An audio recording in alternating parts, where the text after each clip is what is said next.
My name is Lo, and welcome to a day in the life of being a pet owner.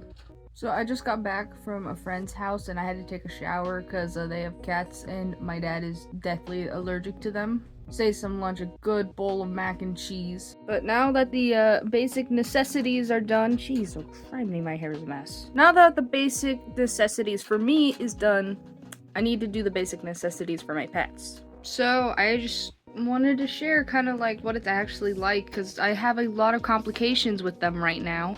To start, the guinea pigs. Their cage is a mess. Her cage is a mess. And they are both completely out of water. I leave for one night and they drink all their water. So, of course, that's the most logical starting point, is to give them hydration. Now I'm gonna open the water bottles and empty out what's currently in them. Put a little bit in there.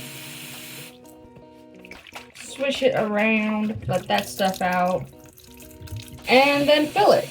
I do more in-depth cleanings on these water bottles, but I don't think it's necessary at this point.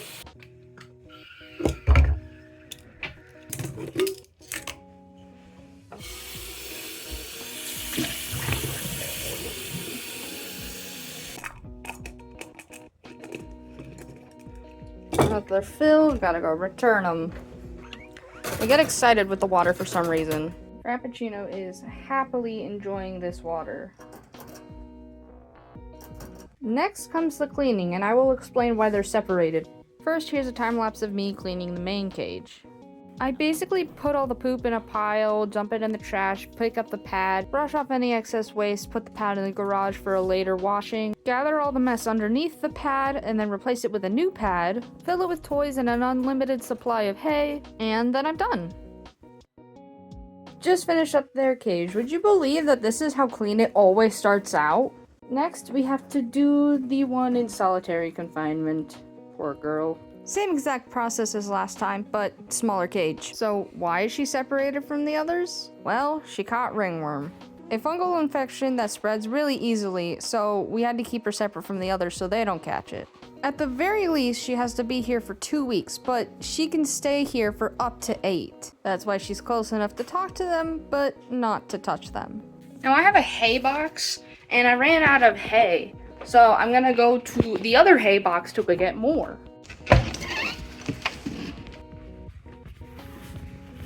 I know you can't really see it, but that is a 50-pound box of hay.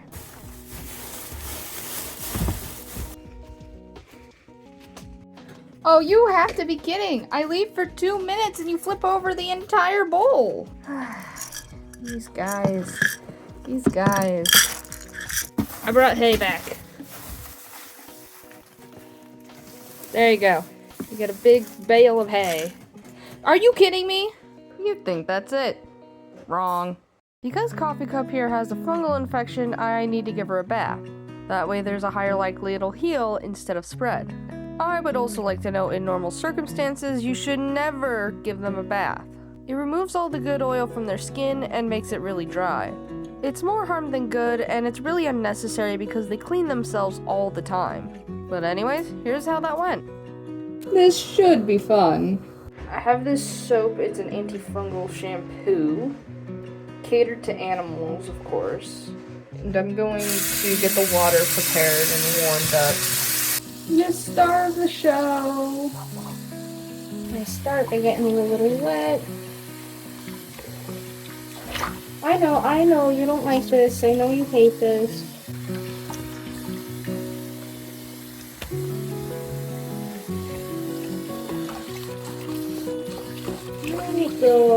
There you go. Get you all nice and wet for your bath. So time. I could probably turn off the water. Soap time. Getting you all soaked up. Oh, you don't curve your back like that. That's bad for you. I know, this is the worst part. Because I gotta get your underside. You don't want to be touched there. If you do happen to bathe your guinea pigs, I would highly suggest staying away from the face, but that's where the infection is, so. Oh, does that feel good? would assume that's why you're standing still. There's all the water. Oh, you're peeing. Oh, okay. You finish that. Okay, girly? There we go. Alright, time to wash off all the soap.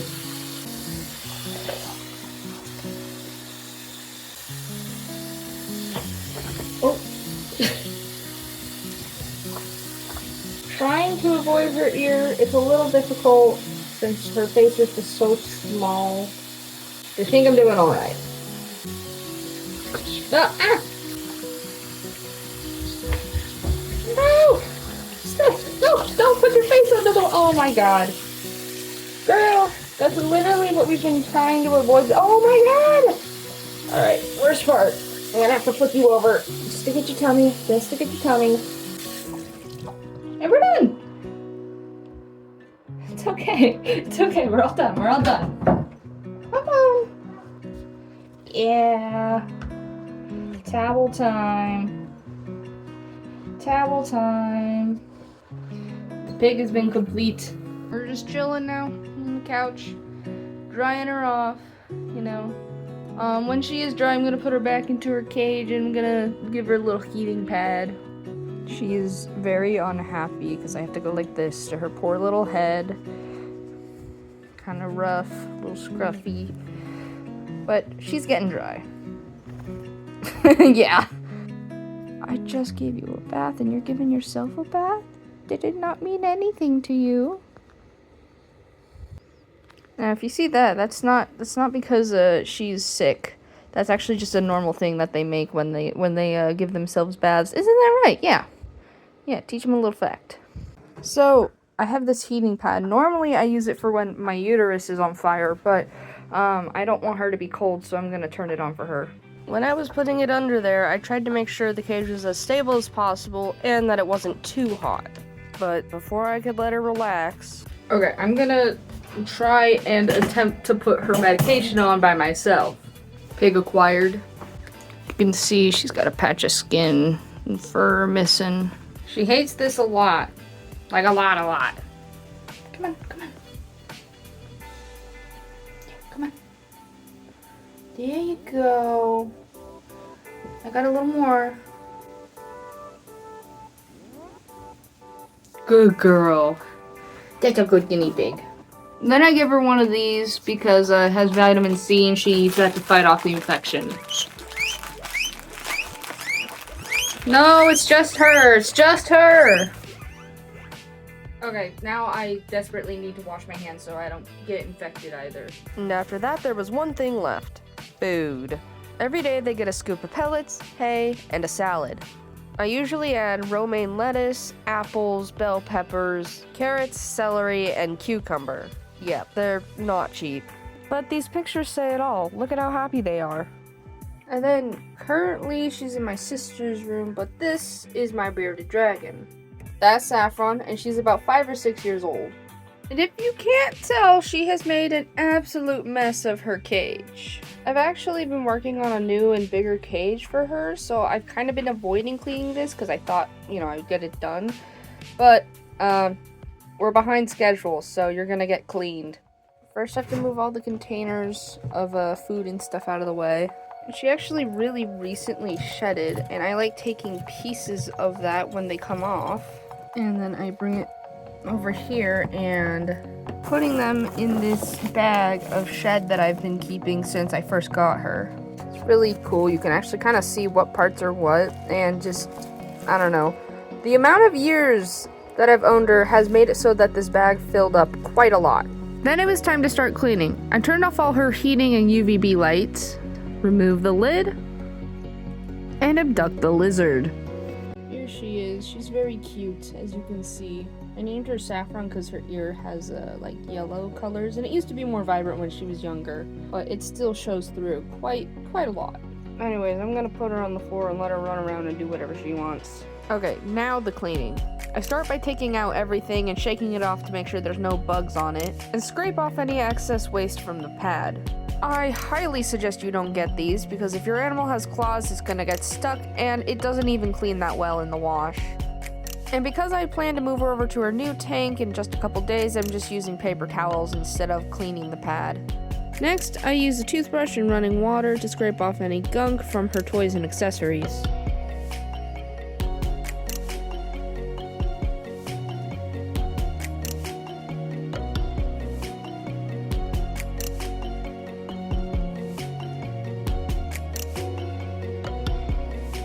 Now we just need to place all the toys back in.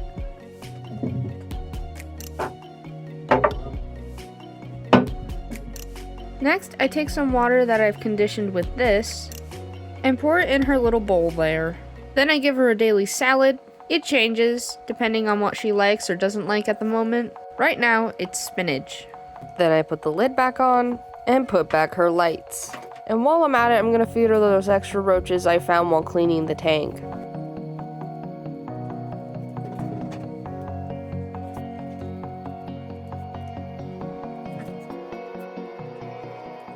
Next are one of the more interesting pets I own. Over here are our two jumping spiders. This one is Samara, and then that one is Lydia. And today is feeding day. So I take my tongs and these worms, they're phoenix worms, and I prep a few to go onto this lid so that it's easier to put them in there. And they are master escape artists, so very carefully I open these up. Drop them in there, and they eventually find them. Their cages are quite dirty. We have to clean them at some point soon. We just haven't really figured out a way yet, because we don't want them to escape. So if you guys have any suggestions, I would gladly take them. And then we wait. And then I also take a spray bottle and spray the side of the container that has the least amount of web they've been working on. Just 2 little sprays.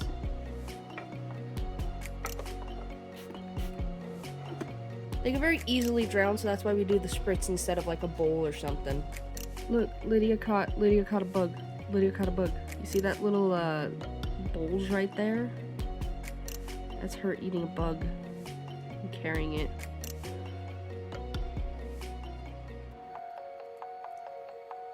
I think she's worried I'm gonna eat her. I'm not gonna eat you, baby. Samara hasn't caught anything yet. I don't even think she realizes there's food down there. I don't think she has any clue. She'll figure it out eventually, though.